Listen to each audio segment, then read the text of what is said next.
A paz do Senhor, irmãos. Eu gostaria de começar convidando os irmãos a meditarem a respeito de um texto que causa muita controvérsia na palavra de Deus, por causa da interpretação dos homens. Porque a palavra de Deus não há controvérsia. A Bíblia ela explica a própria Bíblia. E Deus não é Deus de confusão para criar várias doutrinas. Eu queria iniciar a nossa meditação, a nossa conversa, com o tema desse pequeno estudo, que é a morada de Deus somos nós. E eu queria começar lendo um texto que está lá em João, capítulo 3, os versos 12 e 13, que diz assim: Se tratando de coisas terrenas, não me credes, como crereis se vos falar das coisas celestiais?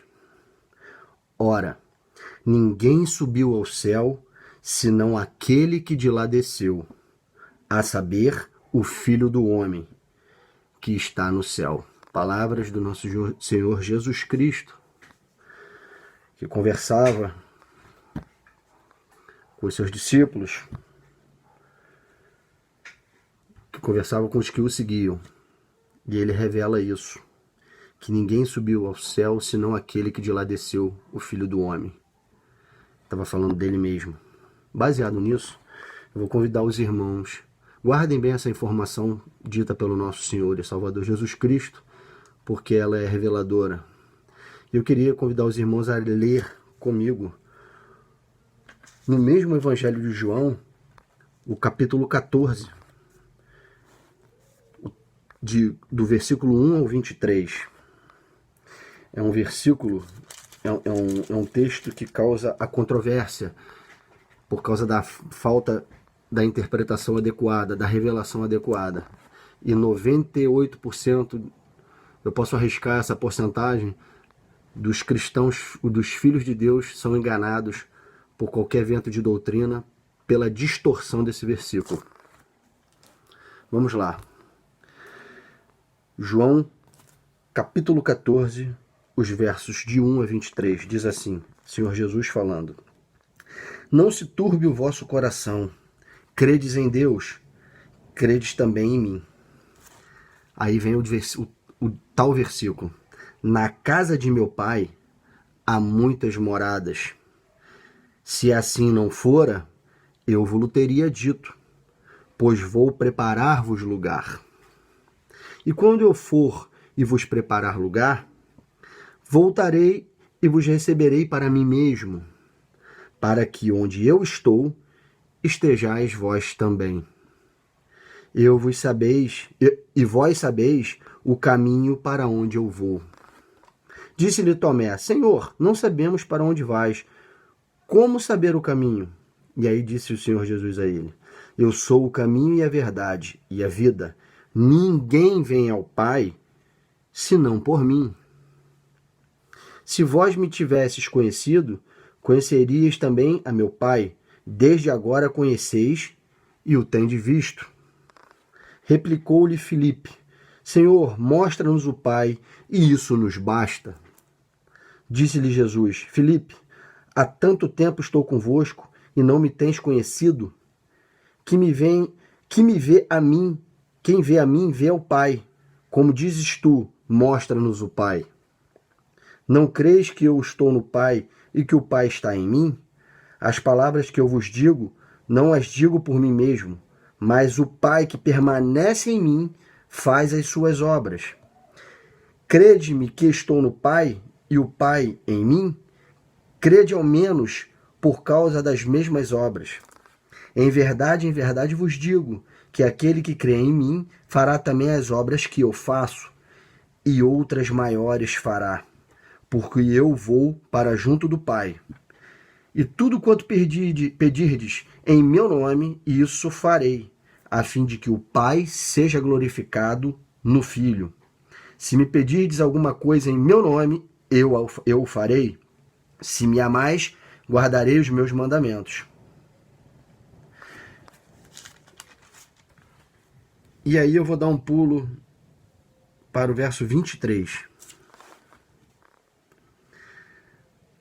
O Judas, que não é o Iscariote, pergunta assim para Jesus: de onde procede, Senhor, que estás para manifestar-te a nós e não ao mundo? Aí responde-lhe Jesus: se alguém me ama, guardará a minha palavra, e o meu Pai o amará, e viremos para ele e faremos nele morada. A mesma morada ao qual Jesus se refere que ele e o Pai faria naquele que os amasse naqueles que os amassem e naqueles que cumprissem seus mandamentos, que guardassem os seus mandamentos, nesse mesmo que ele faria morada, são os que, no versículo 2, são as muitas moradas do Pai. Se você ler o capítulo 14 do Evangelho de João, ele se autoexplica e vocês conseguem detectar uma revelação grandiosa aqui, que não está dizendo que nossas almas irão para o céu. Jesus está dizendo que naquele momento ali, quando ele conversava com os seus apóstolos, com os seus discípulos, ele era o único que estava no Pai e o Pai estava nele. O Espírito, o Paráclito, o animador, ou na tradução o Consolador, mais abaixo se fala no capítulo 15 sobre o envio do Espírito, e continua a dissertação. Esse preâmbulo que Jesus faz é para falar do envio do Espírito. Ele está falando do Espírito Santo aqui, que ele enviaria. Quando ele diz que ele está ali e precisa ir para criar lugar, porque aonde ele estava naquele momento, nenhum dos outros homens que estavam com ele ali estaria, era no Pai, através da plenitude do Espírito que Deus o havia enviado no seu batismo. Então, meus irmãos, foi preciso que Jesus fosse para que nos criasse um livre acesso ao Pai, através do seu Espírito. É disso que Jesus está tratando no capítulo 14 da Epístola de João, do Evangelho de João. Ele não está falando que vai nos levar para o céu.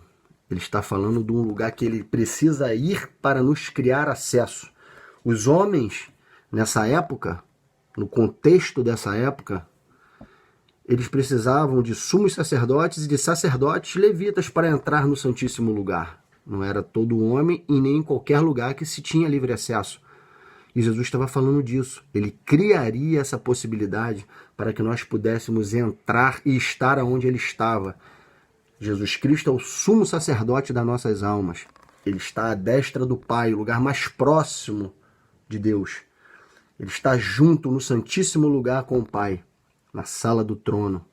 E ele cria acesso através do seu Espírito, do seu sacrifício, para nós, para que possamos estar junto com ele diante do Pai. Era esse o lugar que ele foi nos criar. E era preciso que ele fosse para que enviasse o Espírito para nós. Eu vou ler mais 2 textos aqui para consolidar essa doutrina verdadeira da Bíblia e quebrar esse sofisma, esse engano de que as almas vão para o céu. Isso é um engano, meus irmãos. Nós acabamos de ler que ninguém subiu senão aquele que de lá desceu, o Filho do Homem que hoje está no céu. E teve que ir para nos criar lugar, para que possamos, em espírito e em verdade, adorar o Pai na plenitude da sua beleza, da sua santidade. Porque nenhum homem, há muito tempo atrás, antes do envio do Espírito, tinha essa condição. Eu vou ler 2 versículos, e isso é um estudo muito mais amplo do que apenas isso que eu estou falando, mas eu queria que vocês meditassem nisso. Eu vou ler o texto de Hebreus, capítulo 4, verso 16, que diz assim: acheguemo-nos, portanto, confiadamente, junto ao trono da graça, a fim de recebermos misericórdia e acharmos graça para socorro em ocasião oportuna. Foi para isso que Jesus enviou o seu Espírito e nos criou lugar, para que possamos nos achegar à sala do trono ao Pai e acharmos socorro em ocasião oportuna. Nosso Rei Jesus é maravilhoso. Foi para isso que ele deu a sua vida no madeiro. E eu vou ler mais um texto para a gente finalizar. Hebreus capítulo 10, 19 e 20, que diz assim: tendo, pois, irmãos, intrepidez para entrar no Santo dos Santos pelo sangue de Jesus, pelo novo e vivo caminho, que ele nos consagrou pelo véu, isto é, pela sua carne. Irmãos, ninguém subiu senão aquele que de lá desceu. A morada do Pai, as muitas moradas do Pai, somos nós, através do Espírito que habita em nós. O propósito de Deus foi sempre habitar com os homens, e não o propósito de os homens habitar com Deus. Meditem nessa revelação, meus irmãos. O céu é de Deus, e a terra ele deu ao Filho dos homens. Paz do Senhor, bendito seja o nome do nosso Senhor Jesus Cristo. Amém.